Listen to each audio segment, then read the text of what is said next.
نبی پاک علیہ السلام سے ایک نوجوان نے پوچھا تھا، یا رسول اللہ میرے ابا جی مجھ سے پیسے مانگتے ہیں، حکم کیا ہے؟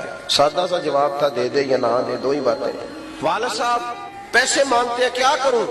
سادی سی بات تھی نا، دے دے یا نہ دے۔ تو حضور نے جو جواب دیا اس نے سارا مضمون مکمل کر دیا۔ محبوب فرمانے لگے تو بھی اپنے باپ کا ہے، تیرے پیسے بھی تیرے باپ کے، جب ہے ہی اسی کے تو یہ تو نے کیا کہا دوں یا نہ دوں، ہے ہی اسی کے، ہر چیز ہی اسی کی ہے۔ ہمارے ہاں کچھ بچے نا والدین کے پاس اس طرح جاتے ہیں رات کو جس طرح MBBS ڈاکٹر نہیں وارڈ میں جاتا، ابا جی کیا حال ہے، دوائی کھائی تھی، کوئی چیز تو نہیں چاہیے، تو ڈاکٹر ہے، تو یہاں ہیڈ آف دی ڈپارٹمنٹ ہے، پتہ کرنے آیا، وہ ان کے پاس بیٹھ، ان کے پیروں میں بیٹھ، انہیں وقت دے۔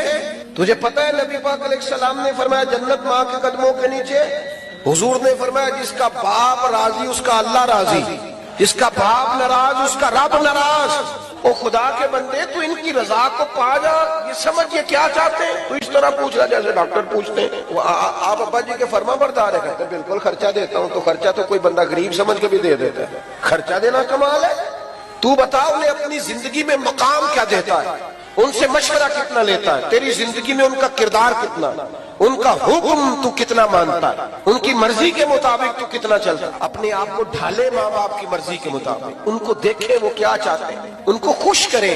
ہلکی سی بھی بندہ بات کر دے نا ابا جی کو، ہلکی سی، جو کہ ان کی کل انویسٹمنٹ اولاد ہوتی ہے، تو بندہ اتنا بھی کہہ دے نا ابا جی اب آپ بھی سمجھدار ہو جائیں، دنیا بدل گیا، تو ابا ساری رات سوتا نہیں رو رو کے کہ پتر میں ہی نہیں سیانا، زندگی تیرے نام کر دی۔